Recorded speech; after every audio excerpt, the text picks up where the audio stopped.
السلام علیکم ورحمۃ اللہ وبرکاتہ۔ حضرت عمر رضی اللہ عنہ کا قصہ۔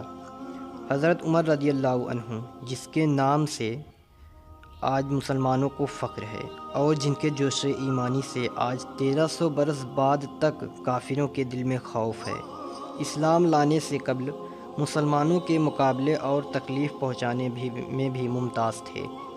نبی اکرم صلی اللہ تعالیٰ علیہ وآلہ وسلم کے قتل کے پیچھے لگے رہتے تھے۔ ایک روز کفار نے مشورہ کی کمیٹی قائم کی کہ کوئی ہے جو نعوذ باللہ محمد کو قتل کر دے۔ عمر رضی اللہ عنہ نے کہا کہ میں کروں گا۔ لوگوں نے کہا کہ بے شک تم ہی کر سکتے ہو۔ عمر رضی اللہ عنہ تلوار لٹکائے ہوئے اٹھے اور چل دیے۔ اسی فکر میں جا رہے تھے کہ ایک صاحب قبیلہ زہرہ کے جن کا نام حضرت سعد بن ابی وقاص رضی اللہ عنہ ہے اور بعضوں نے اور صاحب لکھے ہیں، ملے۔ انہوں نے پوچھا کہ عمر کہاں جا رہے ہو؟ کہنے لگے کہ محمد صلی اللہ تعالیٰ علیہ وآلہ وسلم کے قتل کے فکر میں ہوں، نعوذ باللہ۔ سعد نے کہا کہ بنو ہاشم اور بنو زہرہ اور بنو عبد مناف سے کیسے مطمئن ہو گئے؟ وہ تم کو بدلے میں قتل کر دیں گے۔ اس جواب پر بگڑ گئے اور کہنے لگے کہ معلوم ہوتا ہے تو بھی بے دین یعنی مسلمان ہو گیا، لا پہلے تجھی کو نمٹا دوں۔ یہ کہہ کر تلوار سوت لی اور حضرت سعد رضی اللہ عنہ نے بھی یہ کہہ کر کہ ہاں میں مسلمان ہو گیا ہوں، تلوار سنبھال لی۔ دونوں طرف سے تلوار چلنے کو تھی کہ حضرت سعد رضی اللہ عنہ نے کہا کہ پہلے اپنے گھر کی تو خبر لے، تیری بہن اور بہنوئی دونوں مسلمان ہو چکے ہیں۔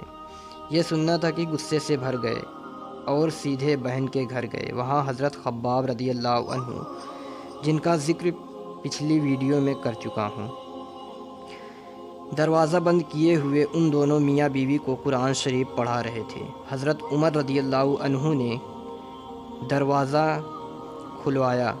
ان کی آواز سے حضرت خباب رضی اللہ عنہ تو جلدی سے اندر چھپ گئے اور وہ صحیفہ بھی جلدی میں باہر ہی رہ گیا جس پر آیات قرآنی لکھی ہوئی تھی۔ بہن نے دروازہ کھولا۔ حضرت عمر رضی اللہ عنہ کے ہاتھ میں کوئی چیز تھی جس کو بہن کے سر پر مارا، جس سے سر سے خون بہنے لگا اور کہا کہ اپنی جان کی دشمن تو بھی بددین ہو گئی۔ اس کے بعد گھر میں آئے اور پوچھا کہ کیا کر رہے تھے اور یہ آواز کس کی تھی؟ بہنوئی نے کہا کہ بات چیت کر رہے تھے۔ کہنے لگے کیا تم نے اپنے دین کو چھوڑ کر دوسرا دین اختیار کر لیا؟ بہنوئی نے کہا کہ اگر دوسرا دین حق ہو تب یہ سننا تھا کہ ان کی داڑھی پکڑ کر کھینچی، اندھا دھند ٹوٹ پڑے اور زمین پر گرا کر خوب مارا۔ بہن نے چھڑانے کی کوشش کی تو ان کے منہ پر ایک تماچا اس زور سے مارا کہ خون نکل آیا۔ وہ بھی آخر عمر ہی کی بہن تھی۔ کہنے لگیں کہ عمر، ہم کو اس وجہ سے مارا جاتا ہے کہ ہم مسلمان ہو گئے۔ بے شک ہم مسلمان ہو گئے ہیں، جو تجھ سے ہو سکے تو کر لے۔ اس کے بعد حضرت عمر رضی اللہ عنہ کی نگاہ اس صحیفہ پر پڑی جو جلدی میں باہر رہ گیا تھا اور غصے کا جوش بھی اس مار پیٹ سے کم ہو گیا تھا اور بہن کے اس طرح خون میں بھر جانے سے شرم سی بھی آ رہی تھی۔ کہنے لگے کہ اچھا مجھے دکھلاؤ یہ کیا ہے؟ بہن نے کہا کہ تو ناپاک ہے اور اس کو ناپاک ہاتھ میں نہیں لگا سکتے۔ ہر چند اصرار کیا مگر وہ بے وضو اور غسل کے دینے کو تیار نہ ہوئی۔ حضرت عمر رضی اللہ عنہ نے غسل کیا اور اس کو لے کر پڑھا۔ اس میں سورہ طٰہٰ لکھی ہوئی تھی۔ اس کو پڑھنا شروع کیا اور اننی انا اللہ لا الہ الا انا فاعبدنی واقم الصلاۃ لذکری تک پڑھنا تھا کہ حالت ہی بدل گئی۔ کہنے لگے کہ اچھا مجھے بھی محمد صلی اللہ تعالیٰ علیہ وآلہ وسلم کی خدمت میں لے چلو۔